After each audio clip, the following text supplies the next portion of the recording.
Outriders' fourth and final class to be revealed is the Technomancer, a gadget class able to call in missile strikes, freeze enemies with ice fists, and even go full Arnie by materialising a minigun in its hands. Basically, it's an artillery platform in human form. Recently, I had the opportunity to test out the Technomancer and see what abilities it has to offer, and how it compares to the Pyromancer, Trickster, and Devastator. What I found was yet another class that feels notably distinct, and provides a unique angle of approach for Outriders' violent encounters.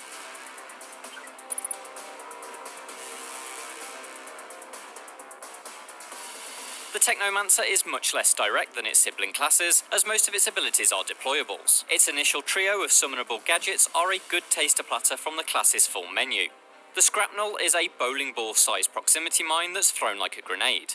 The cryo turret automatically freezes enemies, slowing them down and opening them up for easy headshots. And the pain launcher is a missile battery that obliterates an area with a barrage of explosives. You can probably already see how those abilities fit together. In direct opposition to the damage the Technomancer puts out are its defences. The class is basically wrapped in tinfoil rather than armour.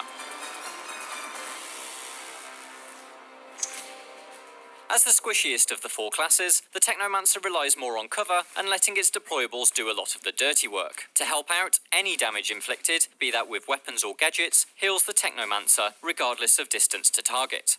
Unlike the Trickster and Devastator, who must be up close to benefit from health leeching, the Technomancer is pretty forgiving when it comes to self-maintenance. That system means big combos result in huge health top-ups. There's real satisfaction in using a cryo turret or cold snap, an area of effectability that freezes enemies surrounding you, when you're moments from death, and then dropping a pain launcher to obliterate everyone around you and fully restore your health bar.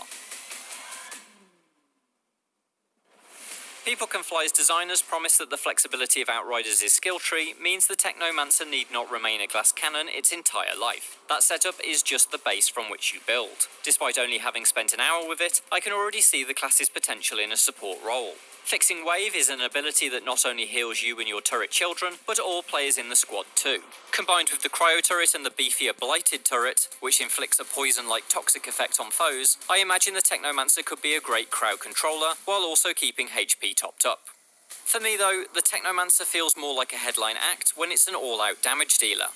Like some of the other classes, it has an ability that can replace the bullets in your weapon's magazine with elemental projectiles. In this case, toxic blighted rounds. But where it gets really fun is Tool of Destruction, perhaps the bluntest instrument any class has access to. Tapping the ability's trigger button materialises a temporary rocket launcher in your arms, loaded with 4 missiles that are sure to get a party started. It's a great trick to pull when mini-bosses make their appearances. Hold the button instead, however, and you'll summon a rotary minigun, pre-prepared with 160 rounds of pure punishment. It's ideal for making mincemeat of enemy hordes, of which there are quite a lot in Outriders. It's a shame everything on Enoch seems to have red blood though, because with some green spatter you'd have a reasonable Predator cosplay going on. People Can Fly note that it has offset the huge damage potential of the Technomancer with slightly longer cooldowns compared to its other classmates. Tool of Destruction certainly kept me waiting, but I'm interested to know if some tinkering with the skill tree and the use of some modifications will bring the cooldowns more in line with the speedier other classes. The Technomancer seems like another fun addition to Outriders' collection of bombastic killers. Even in just an hour of play it felt flexible. By mixing up the combination of assigned skills, I felt like I was able to fulfill a variety of playstyles, be that herder of automatic turrets or wielder of oversized weaponry. And, if Outriders' promise of extensive build potential proves true, it seems a fun class to fine-tune over long hours of play. If the Division's tiny turrets and whining drones didn't quite do it for you, then the Technomancer may be more your speed. For more, why not check out one of these other videos? And for everything else Outriders, stick with IGN.